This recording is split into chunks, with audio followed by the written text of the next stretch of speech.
That's the only way I can do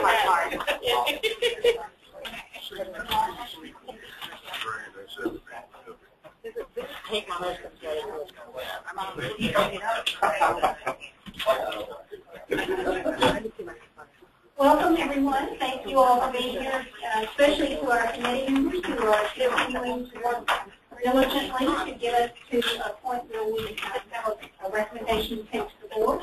Thank you to our members of the community who are here to support the process. I know that we're anxious to get started, so I'm going to go ahead and turn this over to Alan, and we will begin our work. Scott's joining us today, so we'll file in. Thank you, Mary. Good afternoon, everyone. Thank you for being here on NCAA tip-off day. If you filled out a bracket, I'm sure you're already busted. Baylor lost, and Iowa State lost, so unless you're a fan of the Big 12, it's an interesting day. Texas about to lose, but so I know there are a couple of new folks in the audience today, and I think it's appropriate for us, and I apologize to any other members in the audience who've been with us from the beginning and know the process and the important principles about which we make these decisions.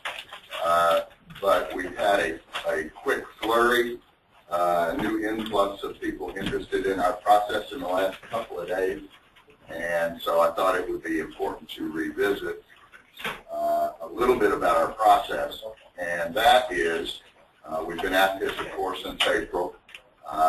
Every single meeting that we've had has been open to the public. We have solicited numerous times for public forums, comments and concerns and suggestions from the public. And as the folks who are here watching our process every time, they will tell you that irrespective to the outcomes of our decisions, every concern and complaint asked by the public for us to consider has been indeed considered. And we have been following a process that is guided by the parameters set forth by the school board when this committee was put together. That school board gave us numerous guiding principles about which we were asked to examine each of our decisions through those prisms. And interestingly and strikingly enough to point out is there were certain things that the school board asked us not to consider. And in light of some of the commentary that we've received from a couple of new neighborhoods in this process over the last couple of days, who have focused on property values, extraction fees, developers' fees, taxes being paid. I want to make sure that the public understands that those were not given to us for consideration. Indeed, we believe, as does the school board, that those are all zero-sum games. While someone's property value may or may not be affected by districting, moving or not moving from one school attendance zone to another, it is our firm belief that district-wide it all balances out. If someone's property values proceed to go down, and there is great debate whether that's even true, someone else's will go up accordingly and correspondingly. So that is not a concern of this committee, nor will it be. So we are open to commentary and suggestions and concerns expressed to us that have to do with the achievement of the 43,000 kids who will be attending our schools over the course of the next 5 to 7 years. That's all we care about, are the kids. We don't care about property values. We don't care about adult concerns. We care about the kids. And we will continue, as we're close to the end of our process, to keep that as our most important guiding principle. We're thought it was important to reiterate that in light of some of the new suggestions and comments that we've been receiving. Having said that, our schedule tonight is to finish, we hope, drawing the final boundaries for our elementary schools tonight. At the conclusion of that process, we will then have finished high school boundaries, middle school boundaries, and our elementary school boundaries. If you were with us at our last meeting, you also know that we dealt with some more esoteric considerations that have to do, that might be a result of our redistricting, which include when we implement these programs, when the lines are drawn. We talked about grandfathering, the impact on sibling grandfathering, the extension of K through 12 grandfathering for our Spanish immersion students. We talked about our thoughts on the continuation plan, and we made some other recommendations, including the allocation of resources at the school board. While it's not necessarily in our scope, we're making some recommendations to the school board as they implement or don't our work here. And we are pretty well finished with those as well. So as you can tell, we're pretty close.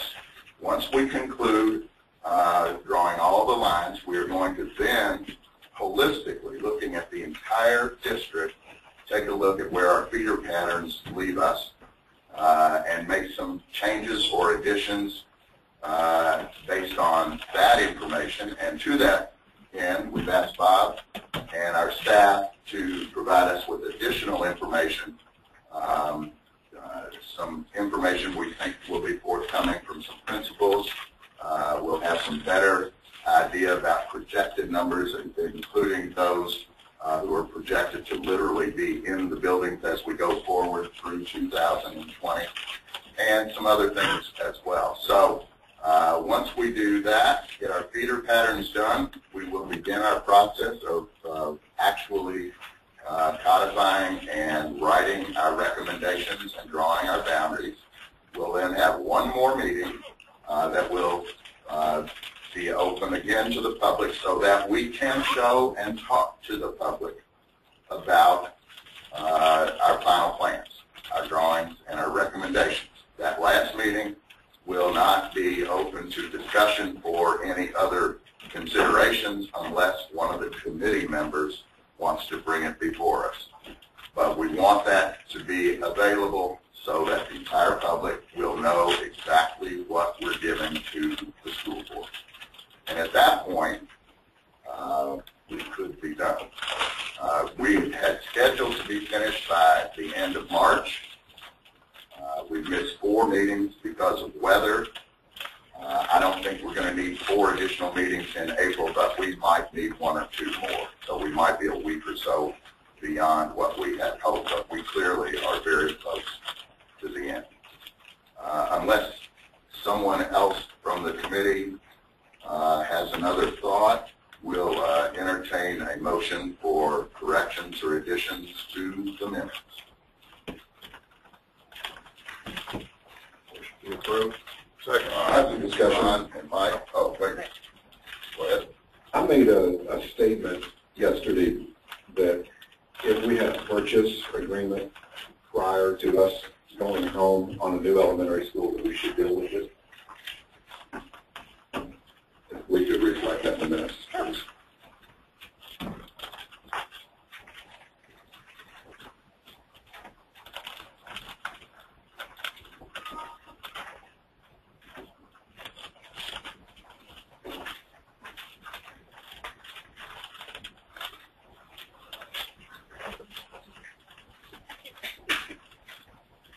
Any other additions or corrections?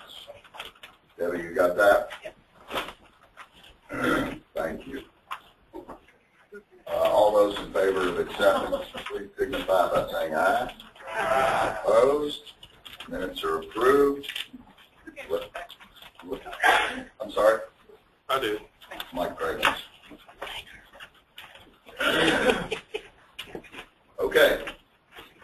my list, my little checklist here. We are to begin tonight with conversation about Sandersville Elementary. Does everybody concur with that? Are we literally on the same page?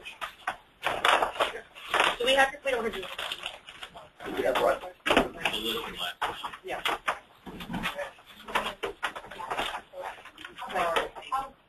What? Everybody with us? Scott, I trust you're there. Oh. Okay. Is it this one? You get it back. Yeah. Well, yeah, it's table of contents. Oh, Yeah. Yeah.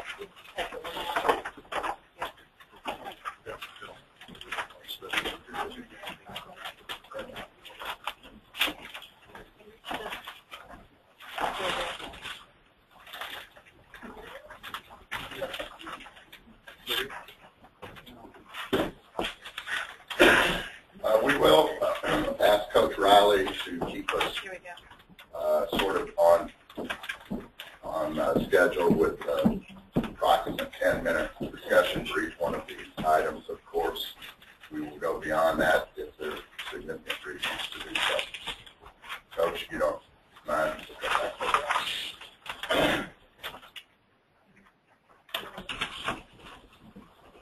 Anybody?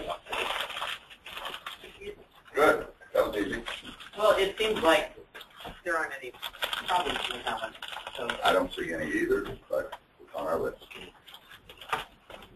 Are we good with that, folks? You know, we already dealt with the the Masterson Station question early on, and so beyond that, there aren't any elementary school issues in Sandersville, I don't think, other than maybe we ought to build one or two more elementary schools in Masterson Station in the next few years. One or two. Okay, we'll move on. That's good. Go to Stonewall. Everybody ready? And let me, for the public who's here, we are going to address issues that have been raised for Stonewall Elementary at Dogwood Trace, Old Bridge, Rabbit Run, Robinwood, and Stone Creek. Just a correction. Actually, Old Bridge is a Rosa Parks issue, not a Stonewall issue. Old Bridge, yeah. Old Bridge is part of Palomar. I like the It's day part of section of Palomar. Palomar.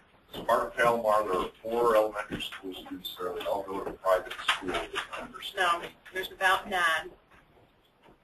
I've got, that's right next to me. And they go to Garden Springs. And I certainly understand the reason from a transportation perspective. Old Bridge is set off on a different street from Palomar, which is right next to Firebrook. From a bus transportation perspective, you come straight out of Old Bridge and go straight into Firebrook. When you're coming out of Palomar, that would make you have to go back on Harrisburg Road, come out where there's no stoplight, and come into Old Bridge and Firebrook. So I think when we initially did that, it was from a transportation perspective. Old Bridge is a part of Palomar. Scott, let's go ahead and skip to that one, since we're on it. Ron? And that's I have a different story about the number of students. I mean, there's 30 homes there, but basically,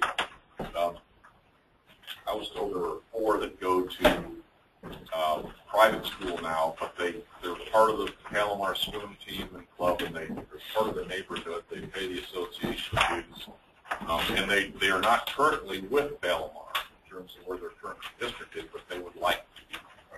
And that would be a Rosa Parks issue, which we know we've had some discussion about, but I would just like to revisit that for We'll do those it. handful We're of kids. So, Find a study area, please. The neighborhood is the Palomar. part of 571. That's there. It was just a small part of 571A. Right. It looks like you've got it there. Let's see how many students are in there. Historically, they've not been part of the Stonewall Neighborhood Association. You know when they were Palomar. incorporated? Palomar. I'm sorry, Palomar. That- You know what? I have mixed comments on that. I've heard that they started out as part of Palomar Neighborhood Association, and now they are not. No, they're well, and say I don't. It's a matter of what you believe about the information. There's the Fayette County, Fayette County government just recently updated the map to include them as part of Palomar Neighborhood Association. And let me clarify that. The Fayette County government updates the map the neighborhood associations give us. We do not create the neighborhood associations. So whatever it says is what they told us they want to be. So they've updated their own map. Right.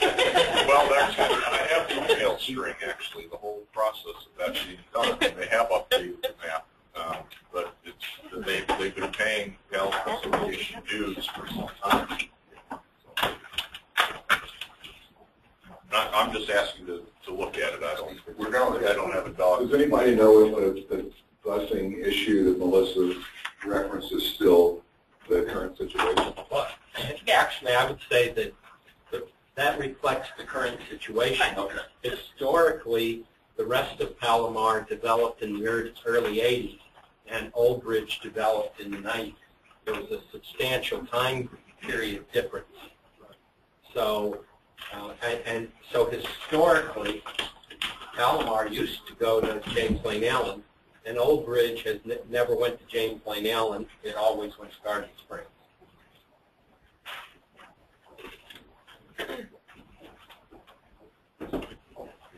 Yes, Scott, that's the area right there. All right. First, Scott, if you could tell us how many students we're even talking about there, please. And I think it's important, Ron, to say out loud that the number of kids that are in private schools, parochial schools, whatever, it's a one-time snapshot, changes from year to year. We're going to do the best we can when we look at feeder patterns. I've asked Bob to give us his best bet projections on what kids are going to really be in the schools as we look at that. And we'll get that. I have stated publicly that if they want to take the kids to public schools, that's fine. Yes, I agree. Do what makes sense in terms of keeping neighborhoods together is one of our principles. Right. Agreed.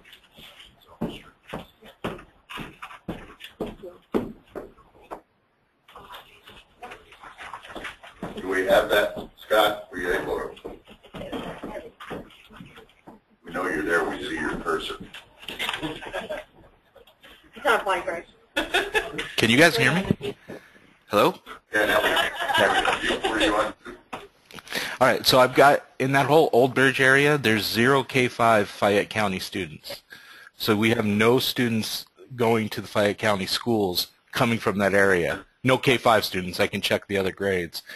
The city also gave us private school students, and there's currently 2 private school students coming from there. That's these 2 blue dots. So we're not talking about a lot of students here. Again, we've got 0 K-5 students coming from there. But our alternative here is, where are they now? They're at Garden Springs. And our alternative is to add them to Rose Park. So we've had 6 comments for 0 kids. Yeah, apparently. And for a school that's 80% capacity to a school that's 120% capacity. So Right. Of the kids that are living in that zone. Anybody have a suggestion on what to do here? I would suggest we go back to talk about Stonewall. Yeah, I mean, it doesn't make any sense to me to I agree. move that for no kids. All right, folks, consensus is we're just going to walk on back.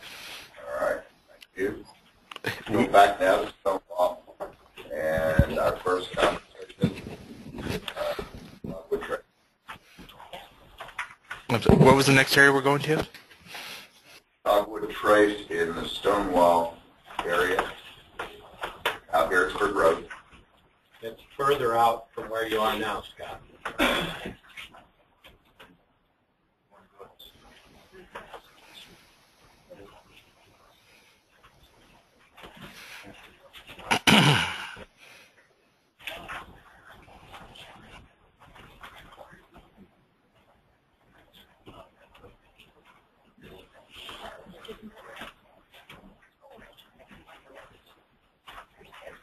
For the new folks in the audience, I also want to remind you that our process includes inviting you to make whatever comments that you want to in what we're calling our parking logical whiteboard back there. There's some post-it notes. Feel free to make whatever comments. They make it to our list. If they are not, if they are new comments, they will be addressed. But during the process, the committee, we appreciate no texts or emails or notes dropped over our shoulders or anything. Or what? Well, we won't have one rest. That's not an The over. way I'm interpreting Alan's comment on Dogwood Trace is that, are we still on Dogwood Trace? Yes, we are on Dogwood Is Trace. that it says the same thing we said early on, our frustration at having to drive past elementary schools, but we decided based on other input that we would keep those neighborhoods and those schools together the way they are, and nothing's changed. It still is frustrating, but we felt like that was the best way to keep it. And again, a big capacity issue too, between Stonewall and Garden Springs. Well, it continues to be a capacity issue driving a lot of what we have in that part of town, and there's nothing we can do about that. That's where people live. I guess we should also say out loud that one of the tenets that we try to follow is keeping kids in neighborhoods that are intact when we can, and getting our students to go to the schools that are nearest. But the fact that a particular student may be nearest to a school does not mean that the school is where he or she is going to be, because that school may be over capacity by students who live even closer than one might live. And while we understand that frustration, as Jim just said, there are only so many things we could do on capacity, and in that part of town, we've made an extraordinary number of exceptions for Rosa Parks particularly, and there's going to have to be some real compelling reasons to put more kids in Rosa Parks, I think. One could make a compelling argument that we might need a new school out there. Sure could. But Debbie, get on that. yeah, Debbie, can you get us an issue? I'll be right on. Well, it's Rosa's sister's name. Lila Parks, yeah. You know, she was on that bus too. She never didn't make it into the history books. Doesn't seem right, though. Rosa and Lila. It's true. Look it up. It really wasn't? Yeah. It's like that. Okay. I'm so new with that. You know, History. a lot of not much of it's valuable. Yeah. Okay, anybody want to, is there anybody who wants to address this or make a change? I'm sorry, we don't take anything from the audience, but feel free to put your comment on the board. Yeah. Okay, thank you. Okay, anyone? In the comments that we're looking at, these comments from Dogwood Trace, is there anything new in there that we have not previously addressed? Anybody see anything new?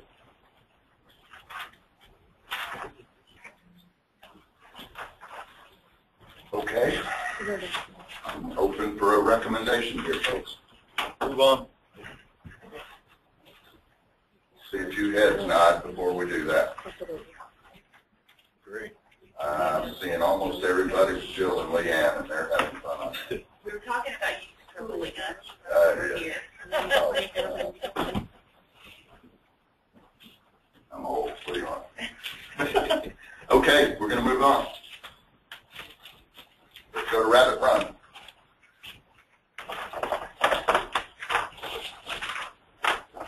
Sunshine and Yeah, I think we'll go there. We seem to be making some folks happy. Sunshine and Bunny.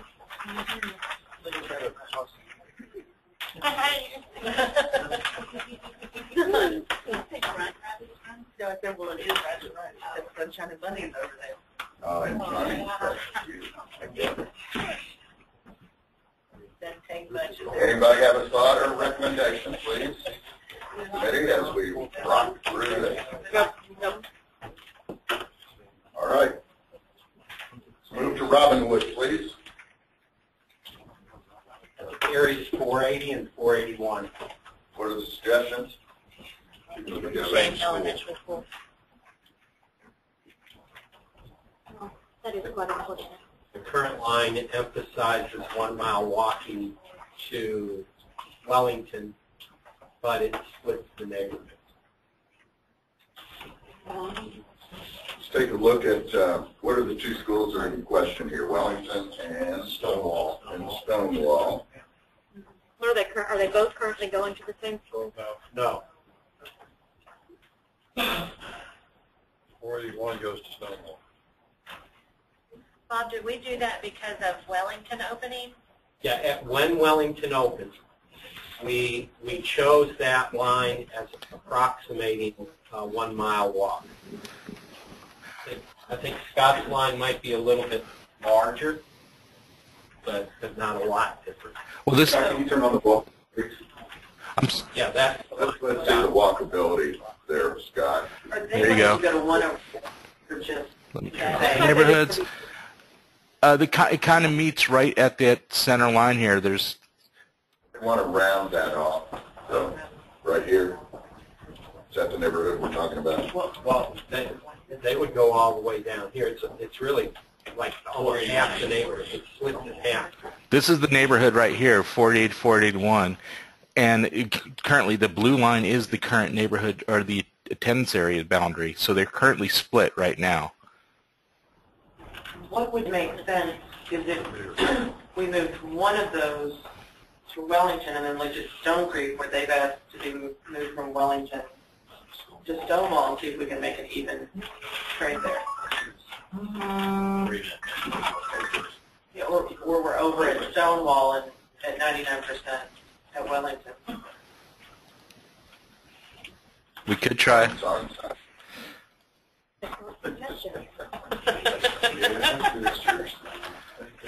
There's 40 students in 481, so we could move that to Wellington. I'm sorry, I wasn't listening. There's 40 students in 481. That could be moved to Wellington. What about 482? I don't believe. There's 19 students there. So it'd be almost 60 students. The line between 481 and 482 is Cromwell down the middle of the street. So. But that's all part of the same neighborhood. Right.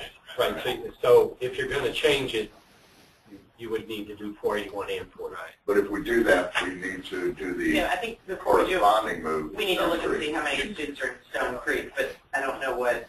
That's 489, 488B. So many layers to it, it's hard to see what's going on. Well, which ones do you want turned off?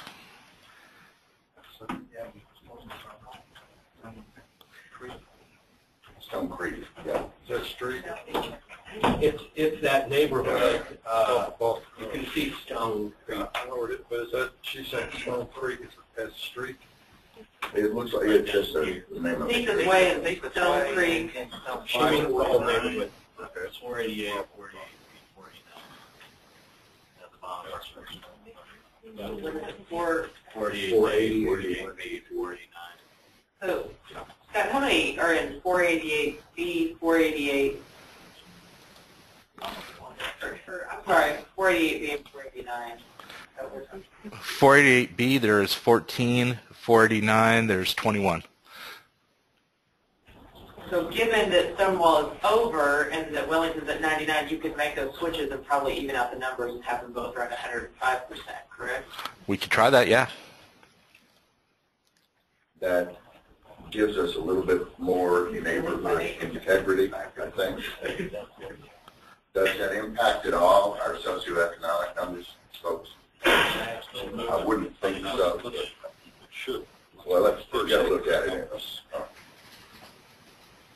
Let's look at before and after on capacity and socioeconomic numbers. If your socioeconomic numbers at Stonewall are 22 and Wellington are 31, so I don't think it's going to throw anybody. Well, I don't want to go lower than 22 if we can avoid it. Okay, so that brought Stonewall down to 102% or 108%, and Wellington up to 102%. So it did even out from a capacity standpoint. I'll look at socioeconomic now.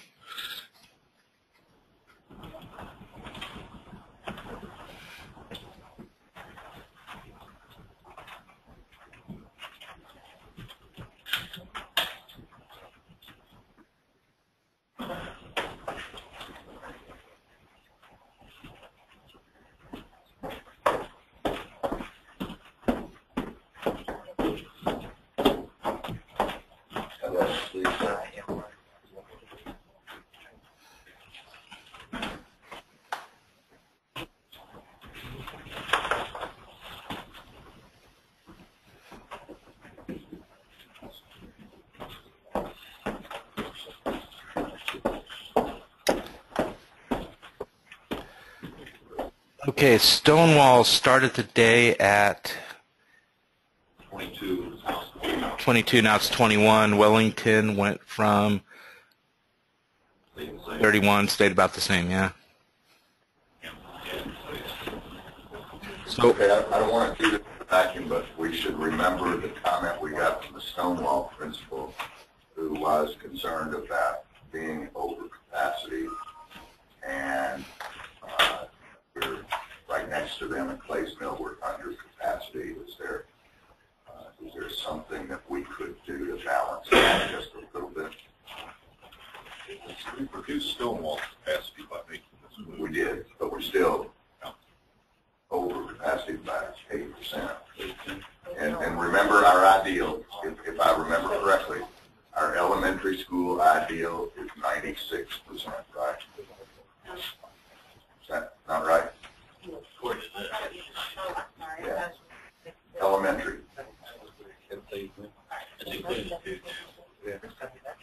Clays Mill's only 73. Yeah, we're at 73 at Clays Mill, 108 at Stonewall.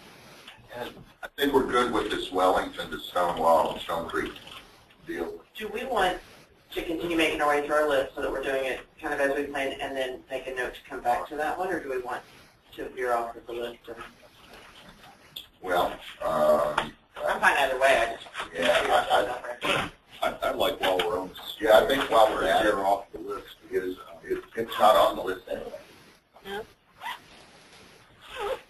I mean, we This have a was discontiguous area of Clays Mill already with Stonewall out next to it. We could make that a bigger discontiguous area, perhaps, and that would balance out the capacity. I'm not making a recommendation either way. I'm just reminding us that that's one of the comments that did make our list from the principals. I think that would be an option to look at, because we have looked at the area closest to Clays Mill, and we determined that this is the neighborhood. We've already gotten that feedback, and we've responded to that. So I think at this point, that would be the only scenario worth reviewing. It would look like we'd be looking at areas 545, 582, 589 maybe. Starting with 589. Starting with 589. How many students are in there? Well, that's the first question. How many students are we talking about? and 589, there are 49 students. Just that one study? Yeah. And 582, there's 55 students. So over 100 students between these two study areas. That's going to be too many.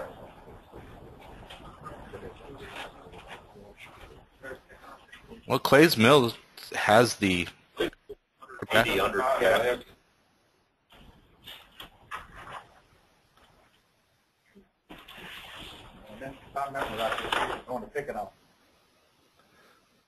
They are now. Right, so they're already scheduled to move. It's just whether they move to Stonewall or Clays Mill. Can I just make a general comment? Please. As as an elementary principal, I just have concerns about having an elementary school with over 850 kids. Regardless of what capacity levels are, I just think we have to look at, not saying we need to go back and rehash everything, but well, that's a lot of children at an elementary school. I mean, that is double the size of one of our middle schools. And it's, as a principal, I just feel like you lose focus with an extra large school. And I know we have some of them. But when you're well over 100 kids higher than, well, almost 100 kids higher than the second largest elementary school, that's Which one are we talking Which one are we talking Stonewall. Stonewall. So we're trying to reduce Stonewall right now. Right, I'm just adding to that. Yes. Okay. And we had a principal who expressed concern about being too much over the class. That's why we're looking at this. And we've got, you know, Scott, can we go ahead and look at those two study areas in Clays Mill from Stonewall and see what that does to both schools? Anybody object to that? Okay. Thanks, Scott, if you don't mind.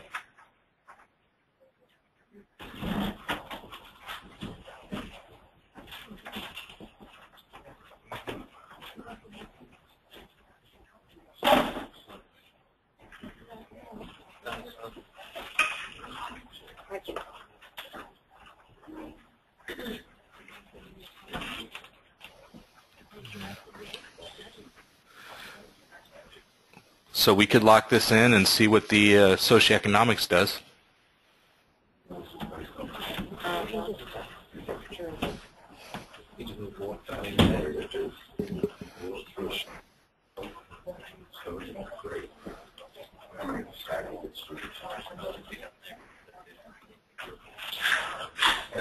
It takes 104 kids out of Stonewall. Mm-hmm.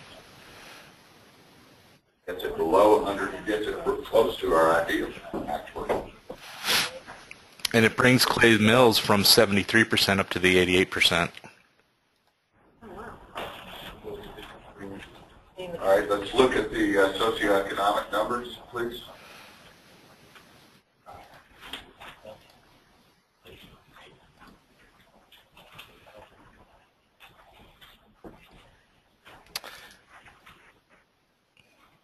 You know, we had Stonewall, it was around 21, 22. Clays Mills was around 28%. Now it's Clays Mills at 25, Stonewall at 23. So it really didn't do much there. Well, these kids are currently Picadone, right? Right. So they're already being moved. I think this is a win-win. Yeah. Yeah, I agree with that It too. sure seems like. Yeah. I think Ron's onto something here. Was everybody on board? Are we splitting like that 583, 590? Like, Yeah, 583 looks like it's is there like, it's not in the same neighborhood association, but I'm just kind of. That little bit, Scott could refine the line later to make sure that whole neighborhood association, rather than going down the middle of the area, We just take the houses that are include that side of the street. Yeah, I can go down the backyards, go down the parcel here, and take these couple students. Yeah. Let's do that, Scott. Okay. Everybody think we're on the right track here? Leanne? Yes. I thought so. Thank you. You're welcome. Yeah, there's only 3 students in that area right now. So that's no problem. So I think that's a winner for us, folks. Everybody? For curiosity, could we see how many students are in those two study areas? Just Sure. 583. 583 and 590, Scott. sure can. 583, there are 35 students. 590, 14. So about 50. 49. About 50 students between the two. We see our capacities against Scott.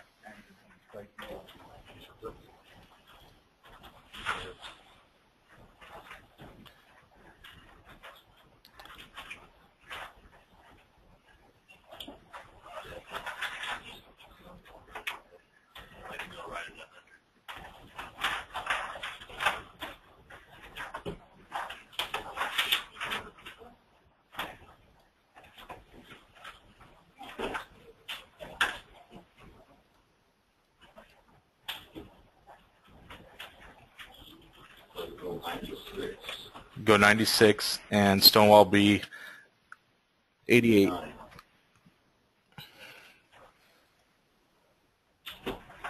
Make those kids drive further. Is there a reason to make that move besides just a couple of households in the neighborhood association? I don't know that there is. I think I'd be more comfortable just changing the line and not having extra, so many kids. Yeah, I think that's 49 kids you're talking about. I think that's right. Okay, let me see if I can get a consensus, folks. We want to make these changes that have impacted Robinwood. We've balanced capacity without impacting our socioeconomic numbers at Stonewall and Clays Mill. And we have taken some kids that we were moving anyway to Picadone. Now they're going to be at Clays Mill, which makes sense.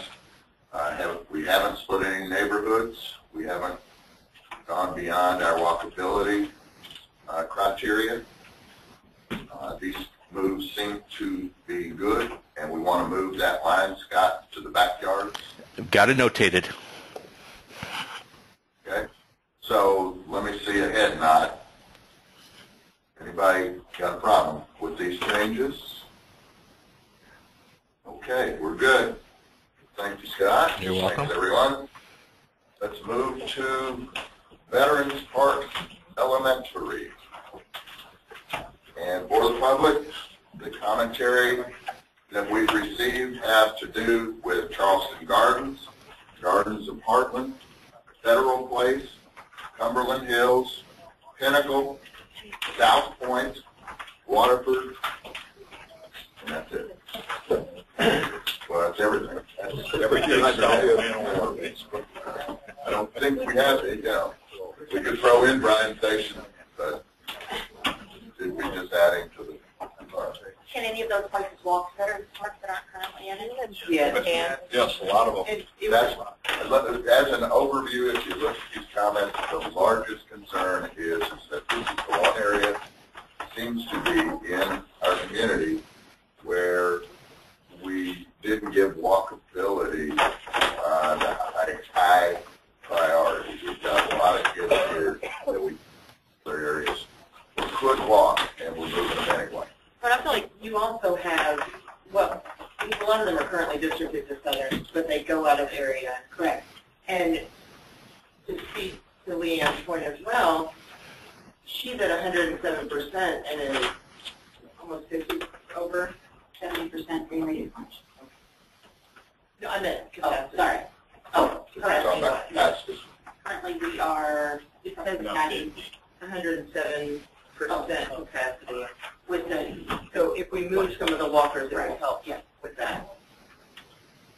Now, isn't the only thing we changed about Veterans Park was that area around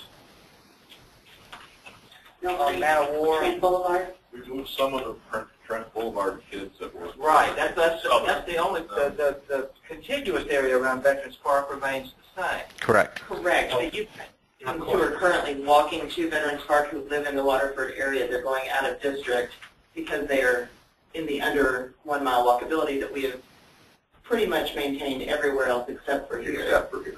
So I don't feel like I know you had some comments, particularly around the Trent Boulevard. You want to share those? Sure, thank you. Trent Boulevard and that kind of circle that's highlighted on your map, that area currently comes to Southern Elementary. And it is kind of a community in and of itself. There are a lot of families that rely on one another there. I have concerns, even though I am pro-diversity and diversifying our schools, I have concerns splitting that area up. And even though it doesn't do anything for Mill Creek's diversity, and it does for Veterans Park, I just want the committee to carefully consider they have to ride a bus, we know that, but they are closer to Mill Creek than Veterans Park, and I worry about breaking that area up, that community. We have them going to Southern? They're currently going to Southern. Under this map, a portion of it is going to Veterans Park, and your color is just wrong. The bottom half of it is. Okay, it's a different color, so. And my counterpoint to that is when we're looking at course issues, these kids are currently being bused to Southern. And if we're talking about keeping that whole cluster together to say there's a community, then, and if there's space in Veterans Parks that we're hearing, then instead of having some go to Veterans and some go to Mill Creek, why don't we put all in Veterans? I thought they were in Veterans. Are we talking about these 3 study areas here? Yeah. These 4? Those are currently assigned in this plan to Southern. Right. Okay. It says Veteran Parks on our map. Well, the map says veteran, but the color says They're southern. in there. No, but we split it. Yeah, There's a couple additional study areas. Right. And we left those in Mill Creek. I think it says one thing, but the color matches to Southern Elementary. The color doesn't match to Veterans. That's right. The color says southern, but the words say veteran. Yeah, I might have messed that up. There's also with 529 and 514 that are currently going to Southern. Is that correct? We moved those to Mill Creek because they block. Right, but we haven't Saying they shouldn't have. Mill Creek. I'm saying They should instead have been in the instead of moving them, we split that community up, is the point I was understanding. You're currently all bused to Southern, 5 study areas, or 6 study areas are all bused to Southern right now. And if we don't want to split them up, why not have, we've got 4 of them currently going to Veterans, why not add the other 2 instead of Mill Creek to go to Veterans? And I agree with that, but if you're going to give preference for walkers in the Waterford area, we need to be careful to give preference to walkers in this area. I'm not suggesting we give a preference to walkers in the Waterford area. I mean, they're getting theirs out of area anyway if there is space. And they're currently in Southern, as you know. And pulling all of Waterford out of Southern would hurt diversity at Southern and would make Veterans even more, even less diverse. So we're going to give everywhere else around the county priority to walkers except this area of Mill Creek and Veterans Park. Because I'm not okay with I'm not either. that for the entire county except Veterans Park and Mill Creek. And before I want to clarify, what is that area in Mill Creek? Where's that going? And under our proposal, it's labeled Veterans Park. Is it going to Veterans or to Southern? Some are going to, In our proposal, Right. they're going to the Veterans. part that is currently colored for Southern Elementary, we had going to Veterans Park. Okay. So we've got none of Trent Boulevard going to Southern. Do you want to confirm with Scott that that's where he assigns them? I think that's what he's doing. Exactly. Change. There. Okay. So that puts veterans up to 95%. Okay, so Scott, what does that do to the numbers at Southern? Brings it down to 98%, or brings it up to 98%. And let's see what it does with the socioeconomic.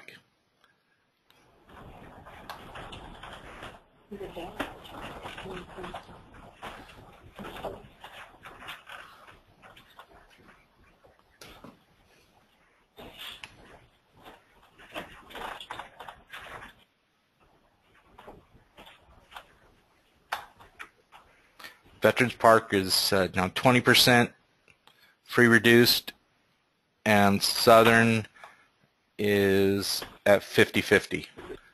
So it actually improves it. Southern was at 52%, and Veterans Park was at 15%. How could that be? How could what? It improves veterans, that makes sense, but it doesn't make sense that it would improve Southern. Yeah, because it took 4 kids We out. took kids out from Look that. at that Southern. Yeah. That makes sense. Southern was at 52. 52%, so it dropped to 60.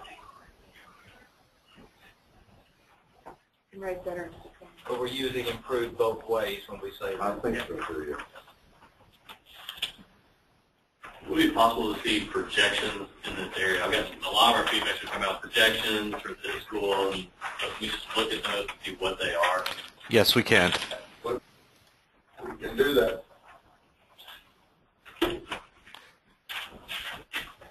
Veterans Park is going down. That's all the Not counting this change. Yeah.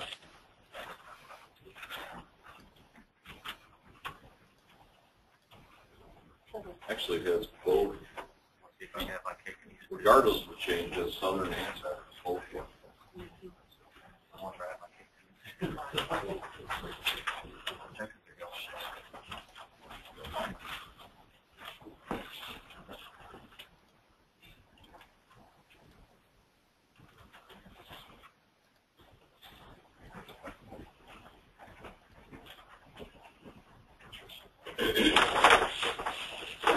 Creating islands.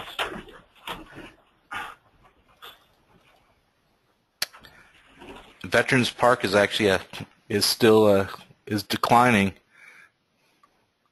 to 76%, and Southern would be about right at 100%, and that's in 2018.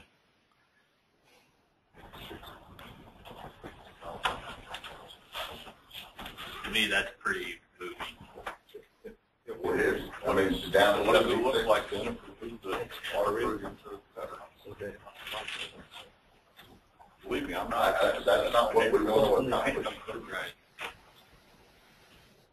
Right. Are you shaking your head? Are you shaking your head? To me, but- Yeah. Well, I am sensitive to the longer-term projections that Veterans Park going down Okay. so much. Can we, That's not the direction. So what we want area to can go. walk to can Veterans? we look at putting the walking area in Veterans Park? That's what, I want to look at everything. These areas, the darker purple is what can walk to Veterans Park, is within that 1 mile. So you've got areas here, you've got these 3 study areas that are possible walkers, and then these study areas here. That's it. I don't think we need to just pull from the water, but we need also the next point from the other side of Case Creek from Bill Creek. Oh, that's Case Creek Road. They're not walking Case Creek Road. May I suggest that when you talked about it before, you emphasized all of Waterford and felt you couldn't do it. But 558 and 563A are all within walking distance if you're willing to split. I think we didn't look at projections when we were looking at last time. We were looking at total capacity for right now. I'd like to look at the whole thing with the projections, especially since With the projected goal to be so being low. that we want to move those Waterford back to Veterans Park. Yeah, yes, I would like to. What it does to project. I'm for that. Okay. Just projections, you don't want to see the current? We'll start with current. You did say back to Veterans Park, but they're not at Veterans Park right now. Do you want to include 557? Well, if you're going to talk about the whole neighborhood, it also includes 563A and 563B.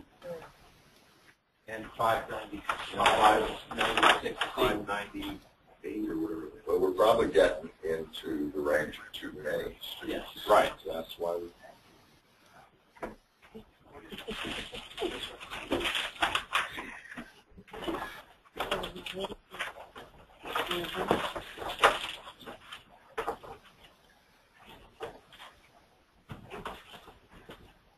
And that does create an isolated, non-contiguous area. That brings Veterans Park up to 113. Projections? That's current. Well, I'm asking to see Yeah, projections. oh, yeah, yeah.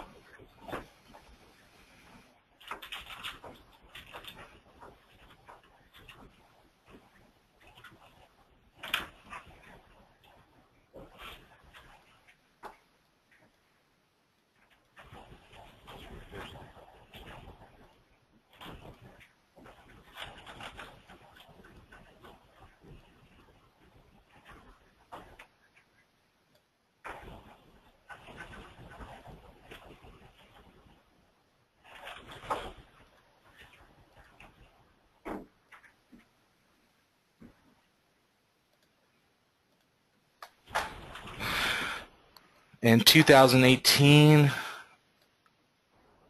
that's Veterans Park's at 95%.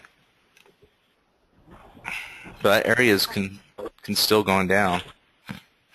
So from 113, if we make this change, bring the Waterford students neighborhood, we're going at 113 now to 95 long term.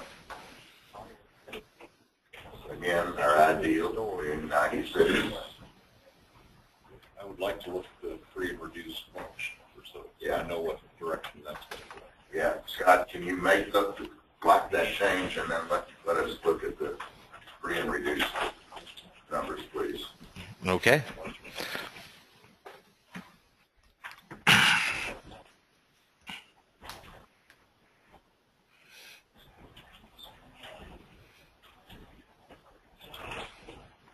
Veterans Park at 18%, free reduced. Southern, it's 40-60. What are they currently? Start the day at 52 for Southern. Well, I mean, what are they currently? Southern is currently 59.6%. So tell me what the relevant metrics here on free and reduced. Somebody say that out loud. We started the day, Southern was at 52% free and reduced. Veterans Park was at 15. So in moving that Trent Island that we created and moving to Waterford, our free and reduced went up 3% at Veterans Park. Well, that's a 20% increase. And at Southern, it went from 52 to 60, receiving free and reduced lunch. And my question was, what are we at currently before any recommendations are made? And 69% at Southern. I don't know what the other. So we're 69, like 12 or something like that. 12. Am I saying that right? Right. We've gone from 69 to 62. And Veterans Park 12 to 18. From 12 to 18, a 50% increase. Well, but the 69% currently is who's in the building.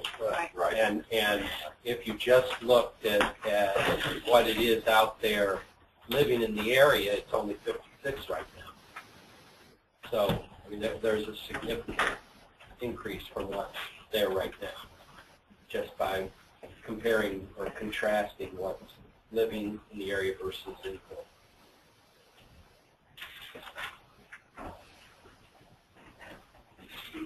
They all sound like winning numbers. Except that we're really not done, right? Yeah. We're right here looking at Pinnacle, which is, $1.99. we got a couple of pages of that. That's a lot of kids. So was Waterford. And we have been matching Waterford and Pinnacle together in our previous. There's 39 kids between these two study areas. 599 and 600.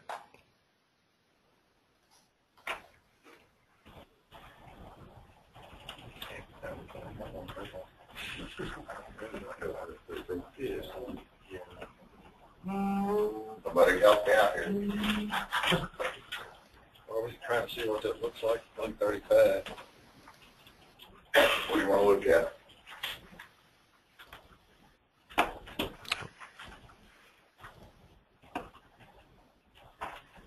Anybody want to make a suggestion? Or Let's just look at it so we can know.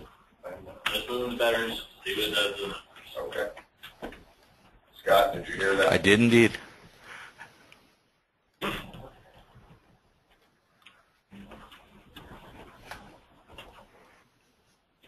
So it would bring it up to about 120% and Southern down to 75%.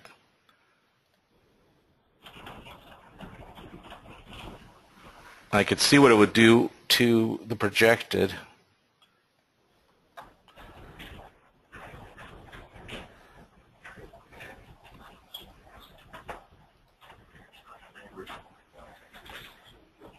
Split water. Split water.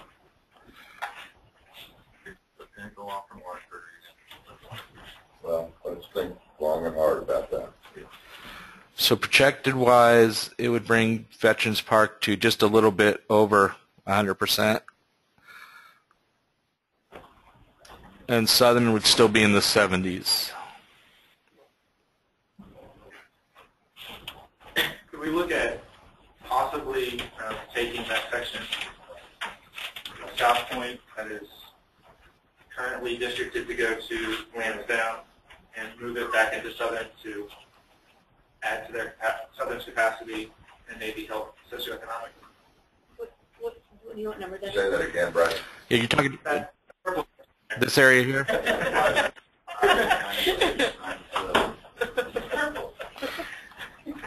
The plan's down to 107% and just try to overlay it from that.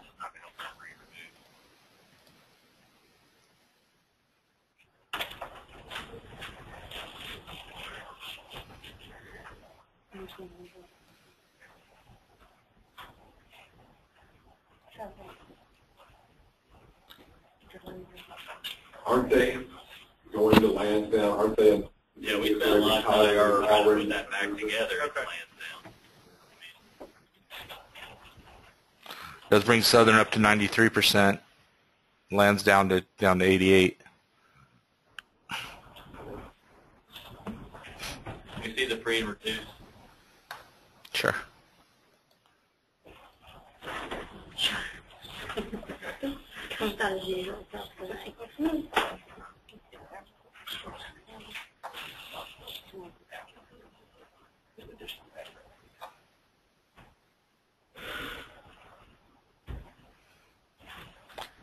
Lansdowne started the day at 66% free and reduced, and now it's at 76. And Southern started, I think, at 52, and now it's 54. Last scenario for 60. Lansdowne. Still at 18. Okay. I mean, you saw it. What do you want to do? Well, Alan, didn't we have a lot of talk about the Lansdowne at South Point? They all wanted to stay at Lansdowne. Wasn't that what we heard? Those were most of the comments. James, you got anything to say? I'm still taking it all in. Yeah. Thanks, Dora. No, that. Well, it doesn't work socioeconomically. No, it doesn't. In fact, those are pretty dramatic numbers the wrong way. The control C moment. Yeah. Can you put those back, Scott? I sure can.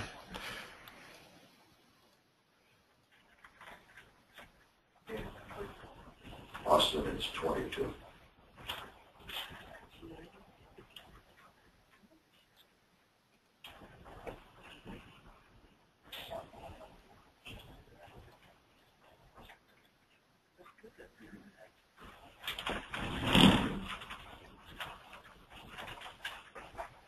And then brings Lansdowne back to the 66.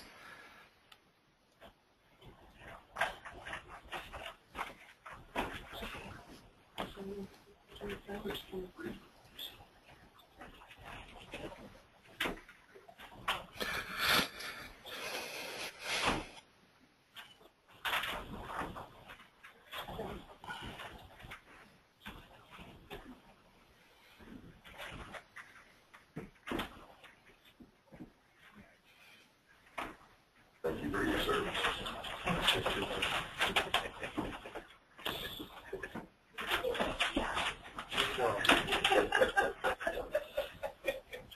You brought it up.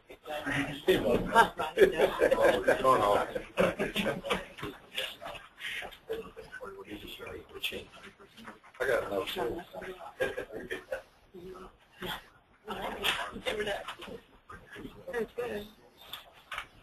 Okay, you know, we look at a lot of these scenarios. Let's kind of look holistically. What have we done here?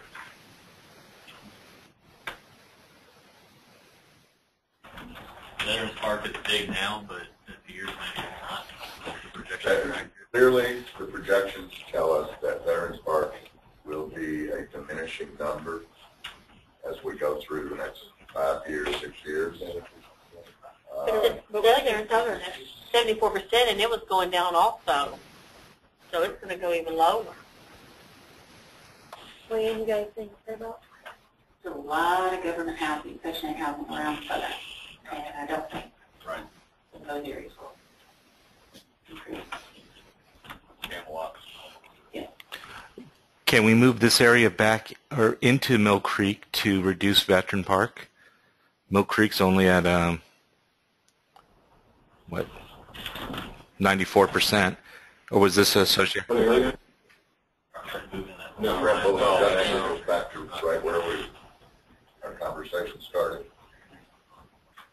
I don't think we want to do that. No, I think that area needs to stay where it is. Okay. I think it's really a matter of do we trust the projection. I mean, Bob, are you thinking maybe we stagger this and have it move later? I'm just concerned that, yeah, do you trust the projections will, even though you think it's going to work in 2019 or so, will it work in 2060? It's working right now because aren't most of those kids going to Veterans Park out of district? Not most. No, there are a large number. Like, it's like 100 or 120. Like about 85 kids that are approved out of area each year. Or No, not each year, but in terms, I mean, like right now, the statistics, and we'll get more of this at the next meeting, but the this sheet that I gave you says that Veterans Park has a net increase of 111 kids compared to what's in their residential. Much of that 111 comes from Waterford. And Southern has a net decrease of 75, Which is going. much of which comes is Waterford League. Let me ask. Can I ask Leanne a question? My kids started at Southern, N01. Okay. If we redistrict Waterford, we propose redistrict Waterford to veterans, would there not be, in the short run, a significant amount of kids that already have relationships at Southern that stay at Southern, as opposed to picking up and moving to veterans? it's interesting that you say that. Most of our, if not all of our, well, most of our Waterford families currently don't want to leave because of that. But they're not going to.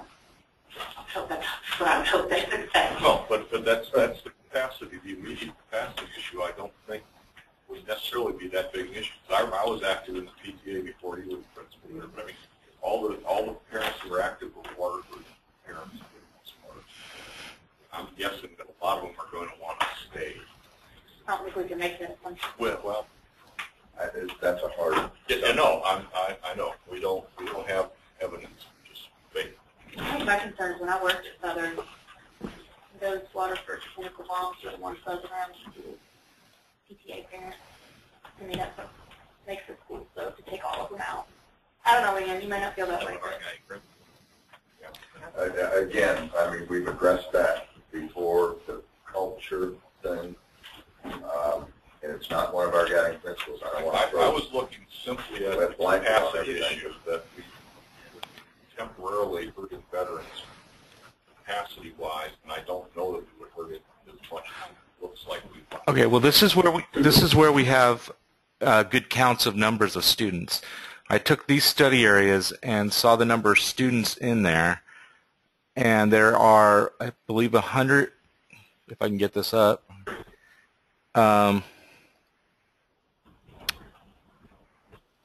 Excuse me.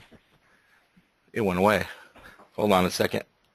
There was 138 students in there, if I remember correctly, and of those 148 students, and of those 148 students, I've got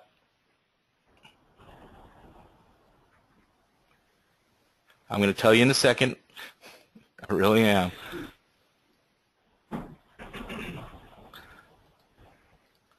Okay, 148 students, 70 are going to Southern, 57 are going to Veterans Park. So in this area, 57 are already going to Veterans Park. There's 70 of these students that are going to Southern. The rest are scattered throughout. So I don't know if that helps at all, but that's what's going on right now. If it helps, that most of those that go to veterans are 558 and 563A, and those two right up at the top. These two? Yeah, those two.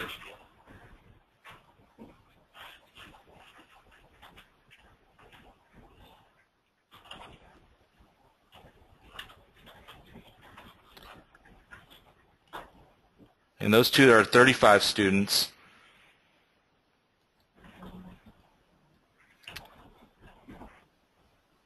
And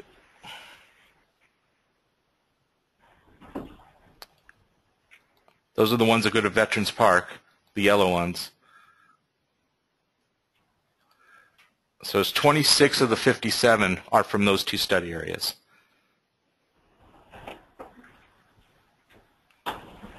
So not quite half, about 45%.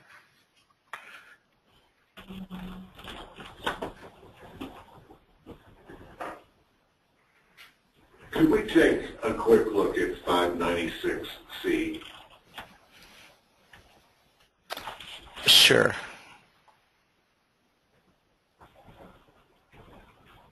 How so? What do you want to look at in there?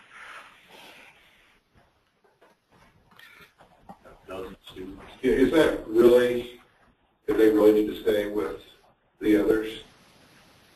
They are part of Waterford. And in what sense? They're part of the homeowners association. You know, they pay homeowners association dues and the pool and all that. I can't tell you it doesn't matter. I don't know. I can't tell you that. I mean, there are connections, but a lot of those connections are school-based connections. So if you kids go to the same school, go to the same Boy Scouts and Girl Scouts and stuff, there's a swim team that draws kids from all over, but it's only like 10% of the households. I really don't know. I just know technically it's part of Waterford. Yeah, you could see when I identify it, this whole area is all Waterford. Is it split now? That dark blue line, is that the current? Yeah. That's the current boundary, yes. Yes. So they're going to Lansdowne now? Yes. And has there been input that they want to be combined with the rest of Waterford, that one group? The Alderbrook Lake portion of Yeah, you didn't read the 75 page? Well, that one page. But there will be if we don't do it. We'll have specific action, just as Waterford. Right. I think we can safely assume that some of that would be in that area. Well, no, the question is that they've not been together previously. They currently are going to two different schools. So has there been a push to bring them together regardless of which school they go to? And I think the big thing is bring them together as they're in If we were to keep them at Lansdowne, Lansdowne is another over, we're at 107% their current. So, just saying, I'm not advocating. Can you tell me what the colors, what school, what colors we're looking at? Purple, Lansdowne, Purple, gray, and yours, brown. lighter purple. The far right's better. Where there's 14 students in there, and all but one are going to Lansdowne right now.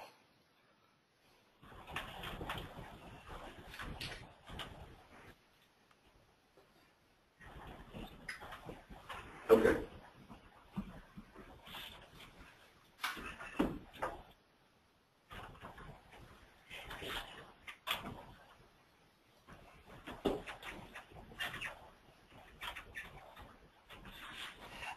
All right, we painted all around these corners, folks. Everybody got a thought as to where we ought to land?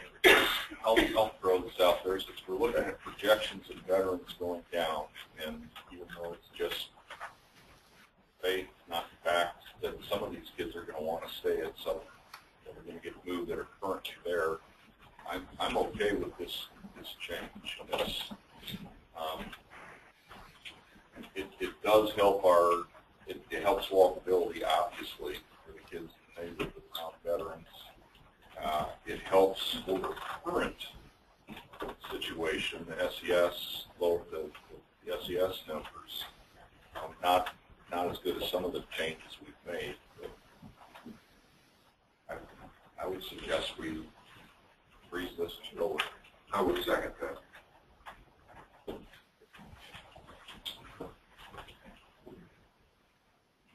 Anybody have an objection to that? Dan, you have a comment? I am so torn on the Trent Boulevard area. If you put it back in Mill Creek, it's going to raise their free and reduced lunch up to 100%. It is a community. I have heard from some of the parents that they prefer to stay. Go to Mill Creek. I don't know. What do you mean stay at Mill Creek? They're not at Mill Creek now. If they're redistricted to Mill Creek, they would prefer to go to Mill Creek than Veterans Park. These people down on the bottom circle.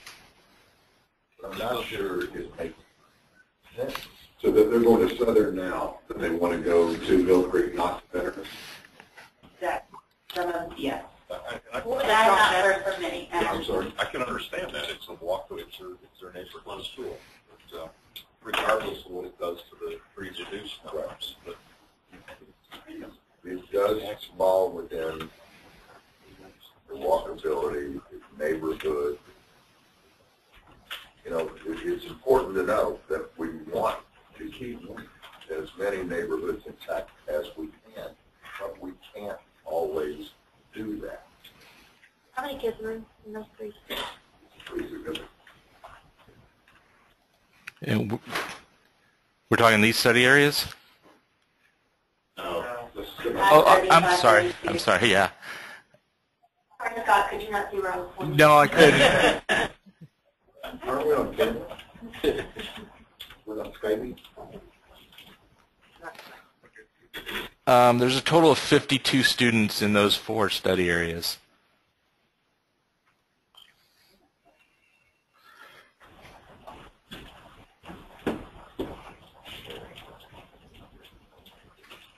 well, that helps capacity of veterans.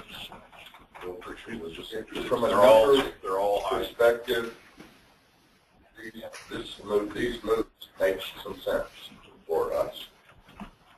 But Free and reduced lunch increases at Mill Creek. I think they should stay better. And goes down significantly at Veterans. Right. My concern, and I'm totally fine with keeping them as veterans, my concern is that it's fixed on paper. They, apply to go to Mill Creek because it's closer, and then we haven't really fixed anything at all. I mean, well, If that happens, we haven't heard anything either. I mean, that's their choice. That was in the back of my mind, if they really did want to, we have anecdotal evidence if they want to, if they really do, they could apply their room at Mill Creek and do that. Malcolm, what do you think? I might clarify, though, under current, 2 things. Under current out-of-area rules, they can't apply unless they live within a mile. And this is just beyond a mile, just barely. So they can't apply out-of-area permits. And also, the discussion you had at the last meeting was that you can't use out-of-area to stay in more than 1 year. Right. Grandfather. And in those 4 study areas, there's 52 students, and the majority of them are going to Southern. There's only a few of them going to Mill Creek. It might not be appropriate that one particular committee member who's not here tonight thought hard to get those study areas put into veterans. And I would suggest that we don't vote on it. And I agree with that, too. I think So I'm not sure that tonight is the best night to move them back. I think the night Well, we're going to talk about it. All due respect, I wasn't at the meeting that when this area was moved, or I would have given similar I don't think if we move them back to it doesn't fit in line with our guiding principle. I mean, I think early in the meetings we had a long time ago, I mentioned that when we did the surveys, a lot of the families that we serve are low income, they did mention they wanted to stay closer to where they were and not be taking other places for that. So we already knew that in the beginning, even though that doesn't go with our guiding principle. Our job is to make sure we try to balance it out as much as possible across all the guiding principles. And that's what Star was trying to do when she was here. But let me just say this. We've got to keep this ship rolling, David. We're not going to postpone a decision because one or two of our committee members aren't here. Right, I would rather leave it like it is. But we're not going to delay this process because somebody's not here. I think this is one area where we're making a change and it's not a significant transportation. So Mill Creek is closer, but it's not like Veterans Park is miles and miles away. I mean, it's literally like a couple extra turns. And these kids were already being transported to another school. Southern from that area, Veterans Park to that area, not really any further. Well, Rob makes a good point. They were already being moved. So their bus trip is not going to be longer than it currently is. Actually, it's interview short. Reason. Well, all right. I'll take it from that perspective.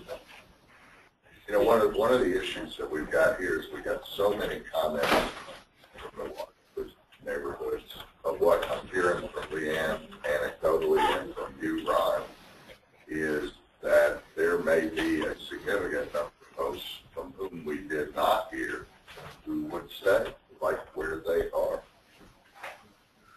I mean, we're hearing that in some other neighborhoods too, by the way,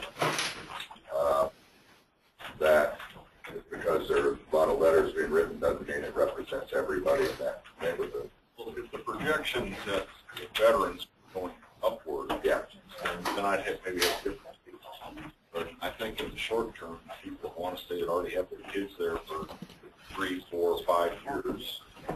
I don't know. All right, so you're making a motion. I make a motion we take these changes that we've made and go with. A second. Okay, Ron has made a motion, and Julie, all right, seconded it. So we're going to ask for a vote on this one. We're going to need show of hands, please. The motion is to take these changes that we've made and move on. Are we moving on to a different elementary school? No, we're not done. Oh, okay, that was what I was just checking. I wanted to make sure. Yeah, I don't think voting we're is done not. with Veterans Park. Right, I just want to make sure that, I want to clarify, I was a Right. Mike? So it's like it shows it on the map, right? Yes. Look, what we're moving it. Yes. Okay, folks, all those in favor of what you see on your screens, raise your right hand. Well, left. 1, 2, 3, 4, 5, 6, 7, 8, 9, 10, 11. Okay. I'm just, the color thing I can't, we do have those areas in Mill Creek going to veterans. Yeah. Right. Okay, thank you. Oh, yeah, we have to remember Ron's colorblind. So, Bryson, when you say the purple area, you're not talking around. All right, folks, we're still on Veterans Park. We're moving on. What's next? Charleston Gardens area. All of these have been lumped together on my docs. It's all one study area. Yeah. One study area, Charleston Gardens, Gardens of Parliament, and Bethel Place. 6:15. It's all more than a mile. Oh, these guys. Pretty much, so I think the road is straight down to the county line Okay. on the right side going out of town. And they're at Mill Creek right now? They're at Mill Creek right now. Is I that think right? there's 26 elementary school students there, Scott. I'm sorry? You got I think, I was asking Scott, I think there's only like 26, 27. so close. And I mean, I study areas. I go home at night. I put the children to bed. can somebody summarize for me what the request or suggestion is? They would like to go to Veterans Park. It's closer. They don't have to cross major roads to get there. Even though it's outside of the mile, it's walkable up Staring Drive. And how many kids are we talking about? 27. I don't know how many elementary schools are going to walk more than a mile. So, all right, that's fair enough. It is outside the zone. However, we're talking about 27 Yeah, kids. some of them right at the edge. They're right on Staring Drive, and it's just. Somebody help me with the 2 schools that we have. They're currently in Mill Creek. We have They're currently at Mill Creek. We have kept them at Mill Creek. They'd like to be considered veterans. How many counties are there? One for every child. Out of those 27 students, only 7 are going to Mill Creek, and 6 are going to Veterans Park. The rest are scattered throughout. Lisa, just to be clear, you have generally scrubbed these comments to aggregate them. Okay. If we meet, What's that? when you say scrub them, like, we put them all in the Same person sending the same thing. No, they would be, because a lot of them submitted it anonymously, and we have no way of knowing if it came through anonymously. So when we say there's 7 or 8, it could be that much or less. It could be 3 people who submitted 2 comments each. I got it. And it could be Surely nobody would make the same Draft comment ordinance or that everybody knows. He said Let's get the rules. Yeah, that doesn't happen. One of the arguments here is that we did change their middle school from Cades Creek to Southern, so if we are looking at a feeder pattern, they would be kind of the odd man out. Well, won't this come back up then as we do the maps when we're considering the feeder patterns?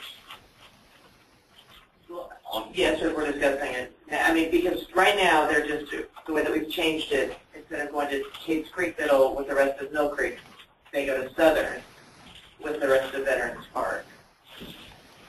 And so they would be the only contingency from Mill Creek going to Southern.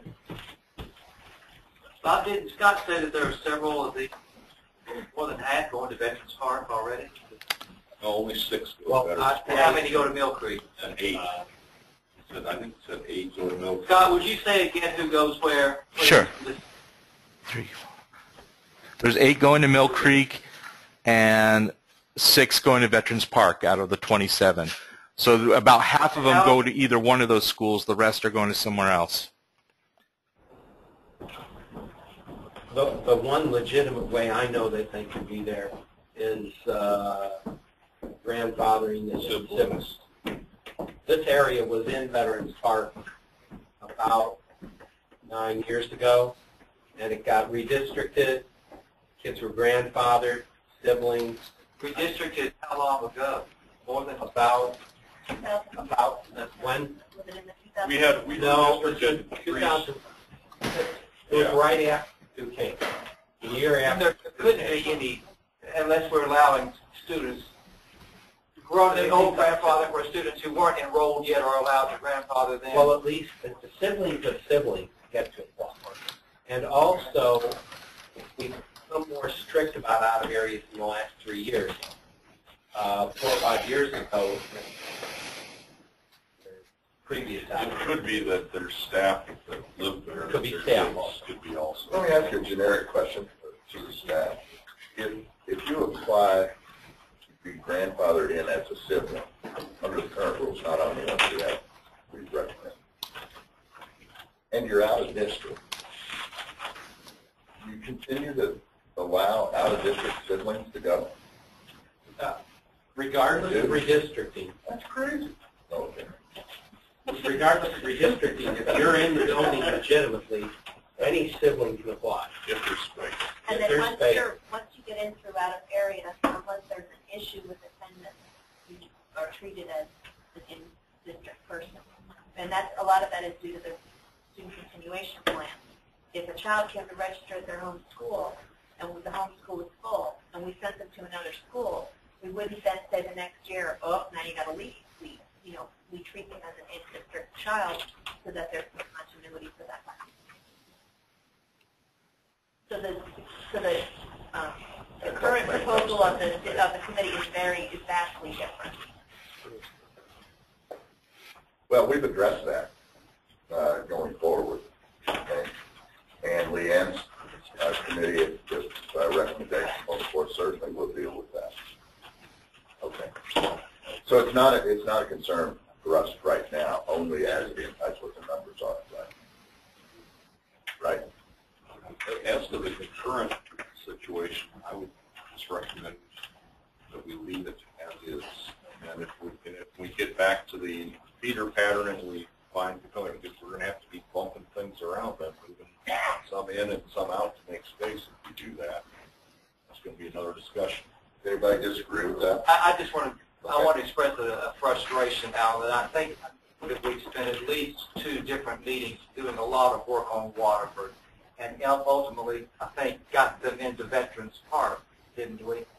And yet, we're dismissing this one pretty quickly, and I understand we don't have any place to put them. There's no room to put them in there, but it's just a little frustrating. It does seem somewhat arbitrary that one side gets all the attention for 2 meetings, and one gets dismissed with 5 minutes of participation. They're not any closer to veterans than they are to Mill Creek. They most certainly are closer to veterans than Mill Creek. Could we, Scott, could you turn on the middle school boundary for a second? The current or our proposed one? Proposed. Yeah, let me grab it. Can Charleston Gardens get the veterans without going on State Creek? Yes, they can all Yeah, get they it can. without. Yeah, right in fight. I mean, like, I thought they had actually. like if I had a 4th or 5th grader, I would let my child ride his bike to the 6th grade. I mean, this is what we call. Just over a mile, that's right. We're going to do that. Yeah, I mean, I think Waterford was a little over now. Some of the other ones we put in were a little over. Oh, yeah, well, especially the Pinnacle area at the end. Yeah, the Pinnacle. That's absolutely true. Well, what do we think? Jim Duncan's comments are fair. So, Yes. I don't know what we can do about it, on the other hand. But I mean, I think the comment's fair, but we've also got lots of areas of Heartland, Meadow Creek that can all raise the same argument. They're all closer to Veterans Park than they are Mill Creek, and we're not even talking about those. Those people kind of just resign themselves to that. But I think also there's a major road between that. Jeff, I mean, we've got kids right here on Heartland Parkway. I mean, granted, over Chase Creek, but you can see Veterans Park from their house. Scott, were you working on the middle school boundary? Yeah, that's the dark blue line. Dark blue line?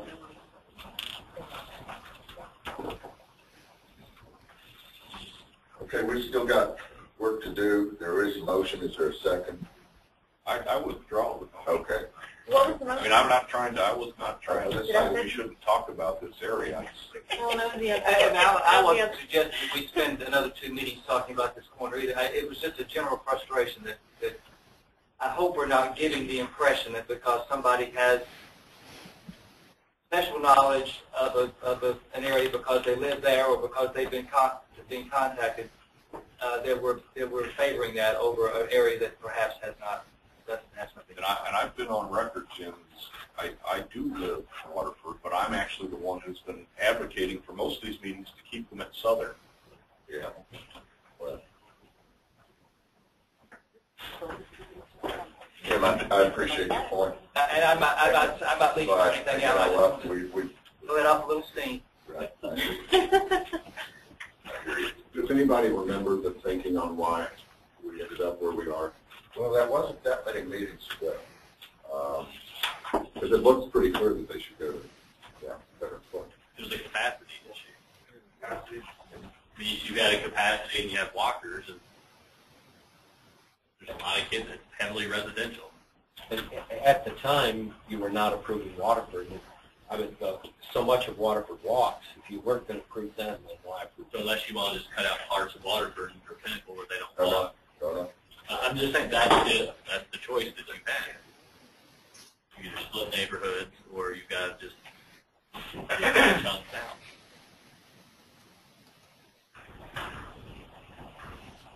Folks, I'm willing to move forward one way or the other. I make a motion to include that area in Veterans Park. Thank you, yeah. Your second. I'll second. Aaron, Doug. Can we see what it does to capacity and reintroduce? Absolutely. Scott, can we do that real quick? Working on it right now.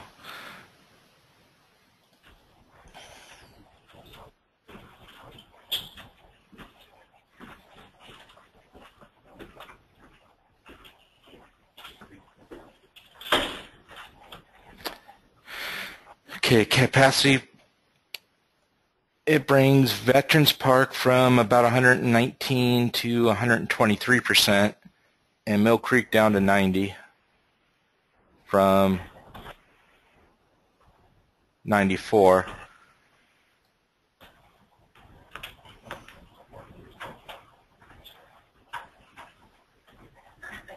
We'll switch over to see the socioeconomics right now.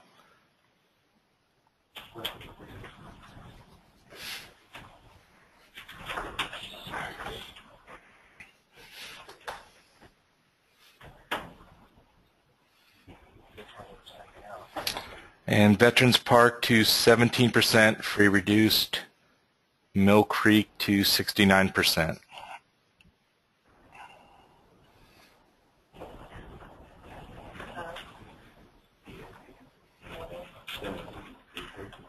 We're at 10 minutes.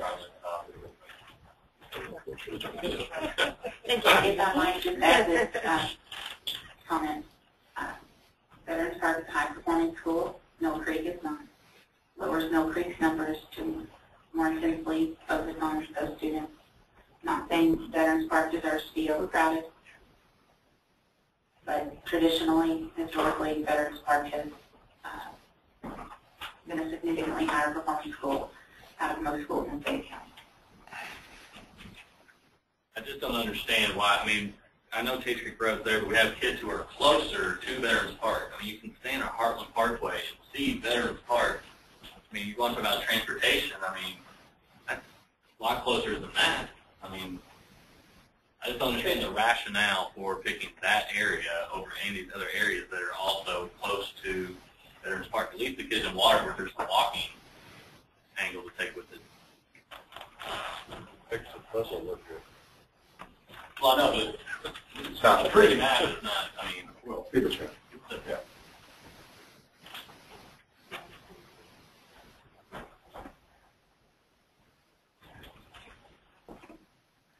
Well, Ron, I mean, this part of Waterford that went to Southern, you seem to support them staying there. Or you said it seemed they were okay with it. No, I don't speak for Waterford. Oh, okay. I'm just saying they're Well, I'm hoping none of us are sitting there, or anybody, for that matter. Well, I mean, he just said, Is the concern, did we get letters about these people wanting to go to Veterans Park? Was that what the concern was? Because they're currently in Mill Creek. The current boundary is Mill Creek. Yes, we got concern. Okay. I mean, we know the feeder patterns are not going to work perfect well, and we know it from the elementary to the middle school is going to be the messiest part of it. And we've had people around this table, but we didn't vote on or anything or make it a principle. We've had people on this table say the feeder patterns from middle to high school are more important than the elementary to middle school. So I'm not in favor of making. I would suggest to you that that's been equally distributed. Sure. We've got a lot of folks who think that breaking them up at either place is worse than the other. So, to me, I don't think there's compelling issues on either one of those. I don't pay much attention to that. The research and the data don't. So just to move things forward, I'm not in favor. Just to like to see it stay how we've got it. Well, that's what the motion is. That we leave it as it is. No, the motion. Oh, the motion, okay. I'm sorry. The motion is to make that move. Yes, yeah. Can I just ask, I mean, what do we do about the 123%?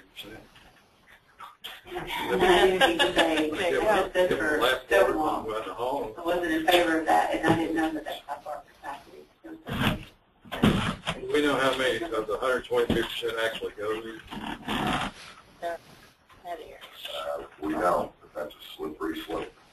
Yes, that If question. your district is Veterans Park, you're probably going to. Yeah, I was thinking. Actually, there's going There's to a form that there's going to be a bunch of kids that are going to the accelerated cluster program or SCAPA.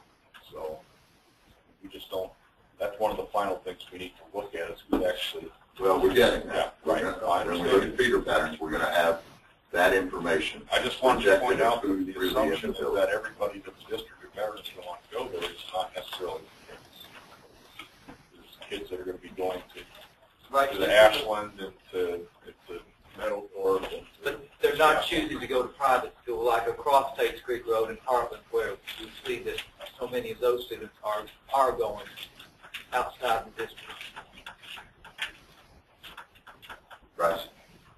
Scott, how difficult would it be to find the projected numbers for the fall of 2016 when this would take effect? Because I think in the current, I mean, obviously a lot has changed today, but they have dropped 9% capacity from what we're looking at now to the fall of 2016. So if there's a way that we could look at those numbers when this would actually happen, maybe we feel a little better or worse or about, or we should know a little bit more. Yeah, we have feelings. That's what I'm here for your feelings.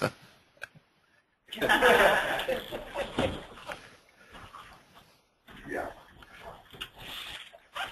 Okay, 2016, we have Veterans Park still at about 112%. That's assuming 100% of in-district kids go there. Correct. That's the number of resident students, which is what we've been going on for everything. Yep. What is the current? Is it currently 123 with that move? Yeah. Yeah, it was 120. That's dropped to-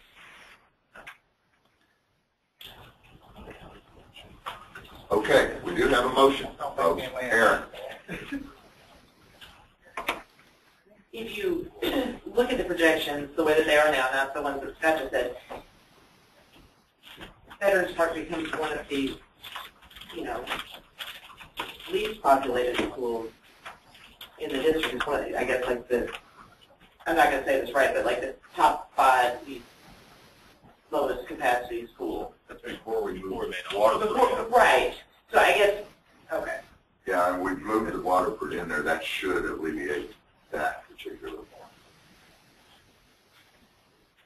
Fine, I'll second to keep it. That will be I actually had a motion to change it. Oh. Oh, whoa. Let me start over.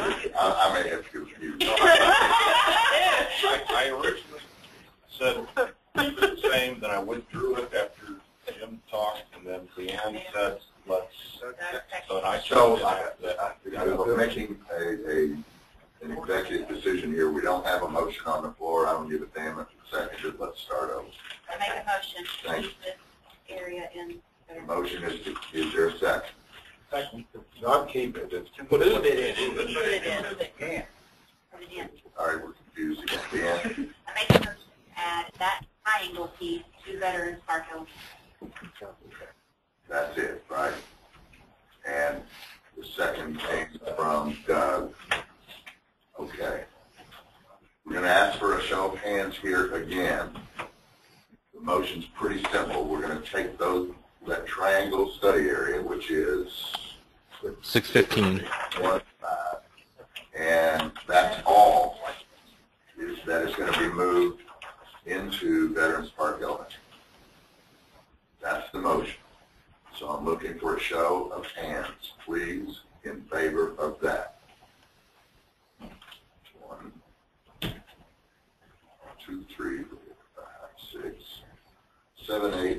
10, the other side, opposed to it.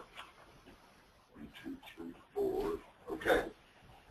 Then Scott will make that change. Okay.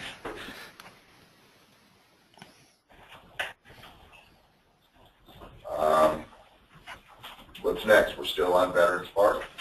What do we have? It's close. Yeah. What do we have? Sorry. Where are we? Are we on Cumberland Hills? Cumberland Hills. If I'm right, we've got Cumberland Hills. Have we already addressed it? Cumberland Hills, I think. Yeah. So we've got Cumberland Hills to finish our conversation on Veterans Park, right? Cumberland Hills is good. He's talking about The middle school. Middle school. Cumberland Hills is already in veteran. Okay, folks. Anything else on Veterans Park before we leave it? Chemical. Once again, this one area has dominated our conversation. But this is the last time, folks. So, everybody good? Have we addressed Pinnacle's issues? There are several pages of comments on. Got 75 comments there. I'm just going to say it one more time. Those areas in Trent Boulevard would, I know it doesn't help with diversity, it would help with the crowding and keep a community together. Appreciate your comment. I'm going to suggest that we've already been down that road. Okay? All right, let's move forward. Our next commentary comes about Yates Elementary, and it is limited to comments about east of I-75. Thank you, Lee. You're welcome. No, That's one for the board that you want. You know, it's a nice chewy piece, too, so. Somebody can help me with the commentary for east of 75 to Yates. Thank you. It says for redistricting east of 75 at the local school. Thank you. I don't know if they want anything. They just Yeah, thank I'm you. happy about your decision. All right, we made second first. Everyone is tired of the wait. Yeah, we're with you on that, brother. Thank you. Okay. We've completed the specific commentaries to schools. We still do have a couple of comments about from neighborhoods. As I list them, I see them as Clemens Heights, Westmoreland, and Willowbend. Anybody got anything else? Okay, let's go to Clemens Heights. I'm sorry, I couldn't hear. What was that name again? I don't know. Clemens Heights. Off of Harris Back Park out Road. by the, It's like Copperfield. Clemens Heights doesn't say what they want, but they do have a complaint. And it is, Cater to the rich. The poor souls of Clemens Heights have to go to less performing schools and not be with friends. Do you provide money for us to move? That's what they're commenting. So it's suggesting we're splitting up a neighborhood of people they've been going to school with. They Sounds like a feeder. They mentioned Dogwood Kids that Springs. go to school. but let's pull it up and take a look at it. So, I mean, they went to the trouble to make a comment. We've been offended by worse comments than that. But do we want to go on the record and say that, no, we're not going to provide the money? Like that in the minutes, please? I think that's above our. They are currently, at least at Well, they're- elementary school level, in the same neighborhood as Dogwood that they referenced. Yeah, all of those go to Garden Springs. All of them go to Garden Springs, is right. Dogwood and Clemens. But at the middle school level, there's a change. I think it's at the middle. Beaumont and Jesse Clark. So they're both good schools. They're both type of Honestly. So it's really not a high or not an elementary school level. It's a middle school issue. Anybody got a suggestion how we can deal with this or not? I feel like we kind of already have. They should be happy with it. It'll come back up when we look at the All right, I'm data. going to suggest that we continue forward. I guess Ed nod. No objection. All right, let's hook that Westmore. It's right next to Greenbrier, Scott, out Winchester Road on the east side of town. No, No, that's directly Upper opposite. Sound Yeah, Road. that's about as far away from Oh, Green Briar as you can get. Silver Almost a percentage. This is in east of I-75. Skip that? We already did that. just talked about east of that 75. And the comment specifically, Alan, is about Elam Village Drive and the Greenbrier area, so it may be the same issue that we addressed. I'm not sure. You know, I'm happy to take a look at it. What do they want? I'm concerned with, They want to be treated, They want to go to Rose. They want to go to Want to go to Rosenberg? oh, wait a minute. We're talking about east of I-75, the comment on Greenbrier. I've read a statement that said Greenbrier will not go to the new school as previously stated, but stay on the current district for Dixie. Does this mean Greenbrier only or all students in Greenbrier and beyond? So we're not Let's talking look about at Westmore. Yeah, let's pull it up. I don't know if I understand what that Yeah, Elam Village is in front beyond, what that means. of, Elam Village is in front of prior to Winchester. so actually, this shows Elam Village in Dixie. Yep. I thought he meant 119. By the way, when we made the decision to put Greenbrier back in Dixie, we didn't do anything with 119. 119 is currently in Dixie, and I believe it is. And Yeah, but they're Bus- new school. Yeah. we've got somebody who's on the buses. It's really one area. You know, this area on the south side really connects with Greenbrier for buses and all that.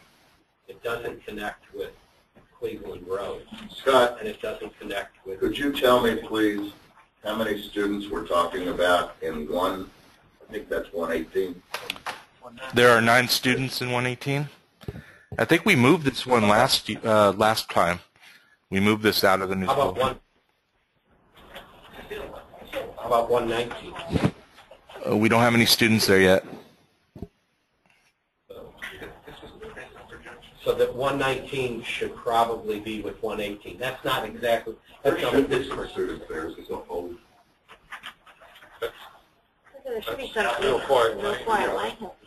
Yeah, there's, There should be some students there. should be. Well, the student data is from October. From October. Yeah. Yeah, there should. And maybe not elementary. Yeah, they're probably older. Yeah, that's probably right.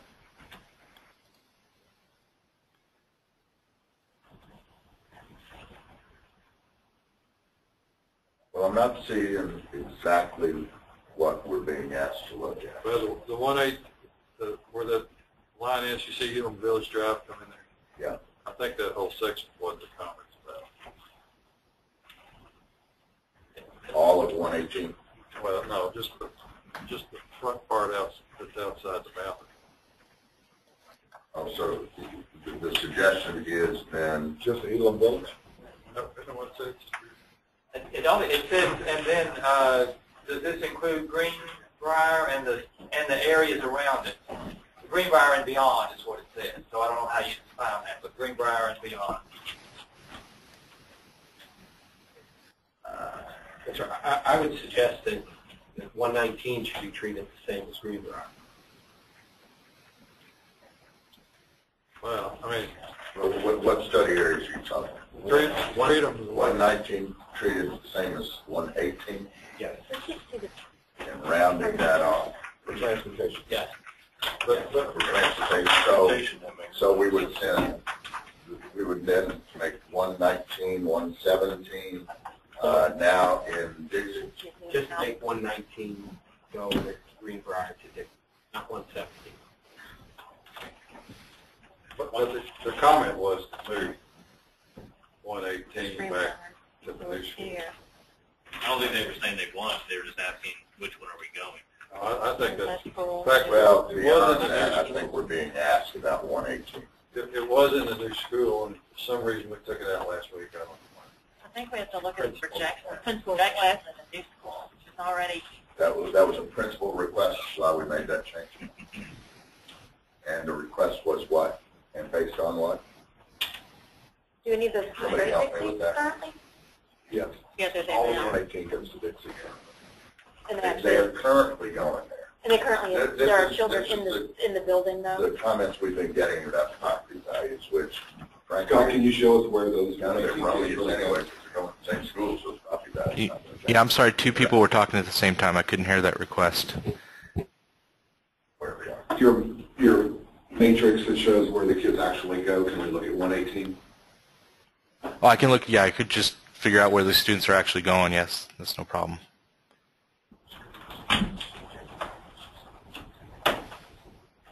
I think the comment Greenbrier and beyond implies 119 as well, that currently go with them. Well, we've got Greenbrier, at the new 119's at the new school. No, I mean, I think the comments, though, from 118 are about 119 also staying together with. Well, in anticipation of a flurry of, there's a cut and paste form letter that we're all going to get. It's all going to say the same thing, so there's going to be one comment. What I'm suggesting is we take 119 out of the new school and put it into Dixie with 118, as Bob suggested, in terms of transportation issues as well. Or do the exact opposite, put it wrong, and put 118 back into the new school. Which is the way we had it till last. Yeah. So what I'm suggesting is we look at both of those, sure, and make a decision. Well, moving 118 back to Dixie at the previous meeting, that was a point that was brought up, debated, voted on. What's changed? I would like to look certainly at. Let's just look at the numbers. Let's see what it does. There's only 9 kids. It ain't gonna make a hell of a lot. There's 9 kids, yeah. Let's look at it. We've been asked to look at it.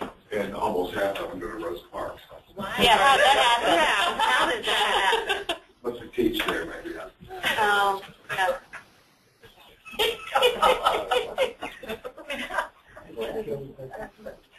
Yeah, half of them go to Rose Park.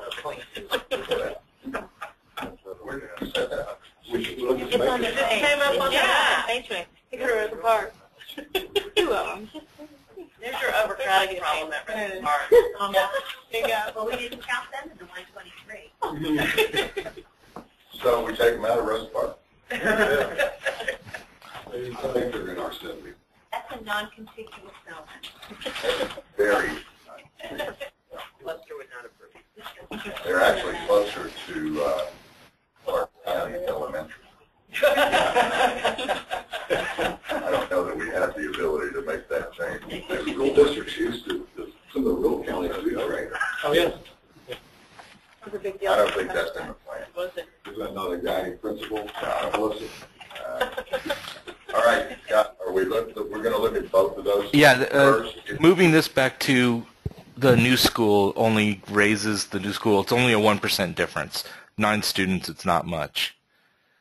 So that would bring it up to 69% and Dixie down to 87%, where currently it's at 90% and 68%. So it's, from that standpoint, it's nothing. That one, Now, we're talking about planned east of I-75, not proposed north. oh, well, that would make sense if I put it in the right school. Yeah. Sorry, I got March Madness on over here.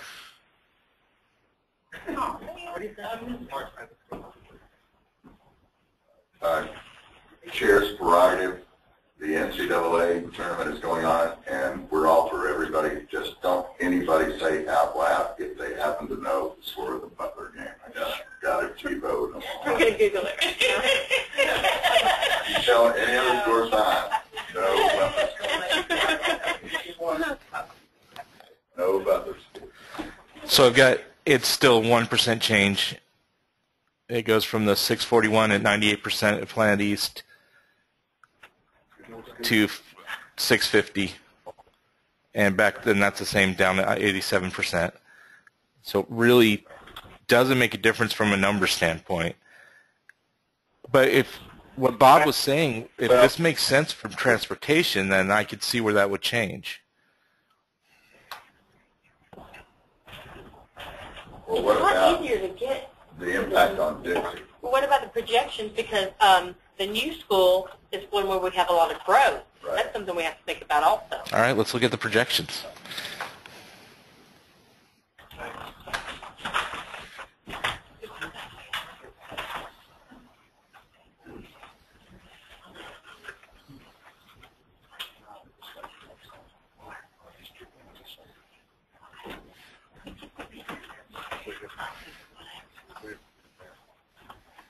You're looking at 139%. 3, 4 years. But they won't, when they go out with shore.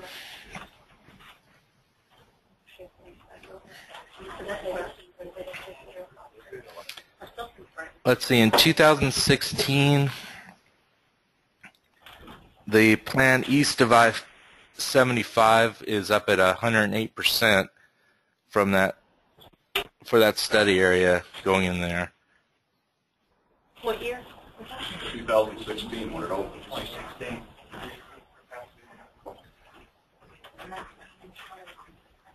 I also have 9 kids over here. Scott, does that number count the private school kids who are currently living in that area, or just students attending public school? Just students attending public school.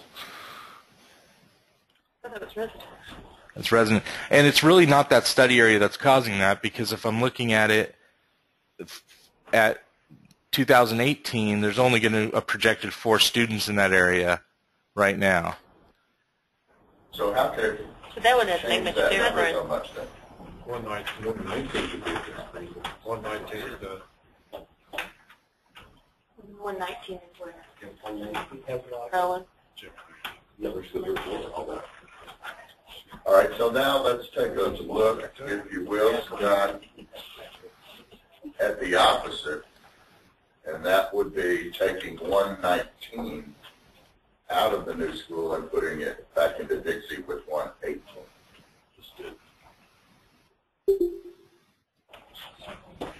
Greenbrier wasn't wanting to all stay together. I assume so. I don't think we haven't gotten any of the comments yet, other than personal comments. And honestly, they're not about any of the kids' issues. They're about property. Well, it's still, in 2018, east of I-75 is at 128. Let me check something real quick. Let's think about distance to these schools too, as we look at these kids. Are we making a significant change in I think the new school is closer than Dixie. From looks of it. the new school is closer? Roads don't connect as easily as you think. I mean, in effect, you have to go through Manawar and Richmond and Winchester Road intersection. You go anywhere. Brighton Trail ends right at this 119, and it's Right. less than a mile to Polo Club to the other school. Yeah, If you walk if straight. kids were going to walk Yeah. about a mile. Yeah.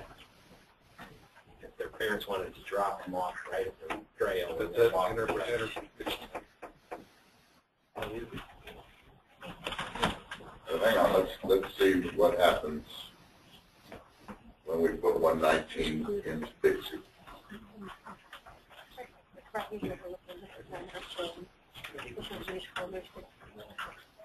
Greenbrier is just 119 here.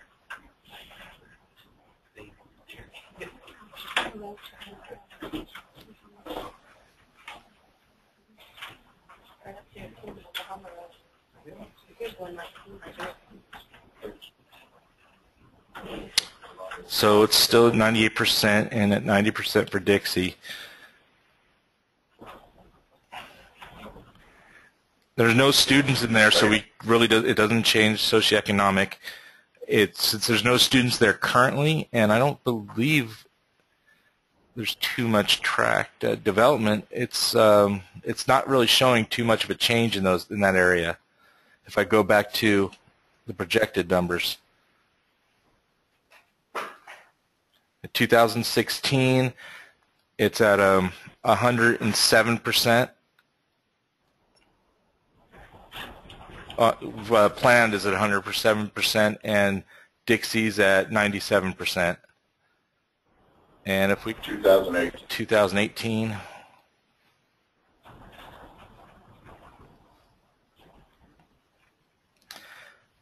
Dixie's at 102%, and this is where planned of East is at 128%.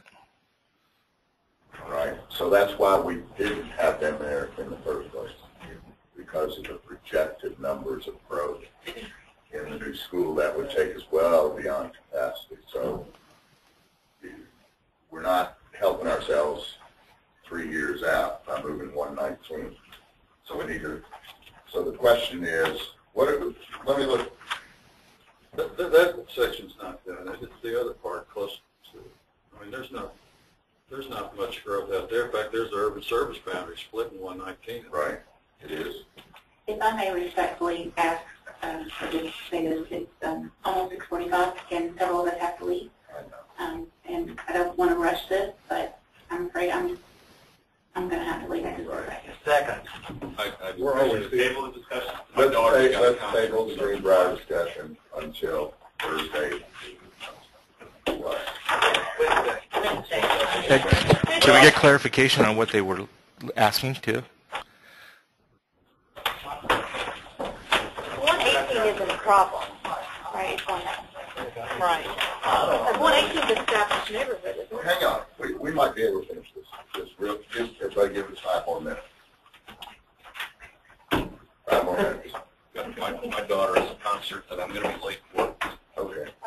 All right. We don't have time.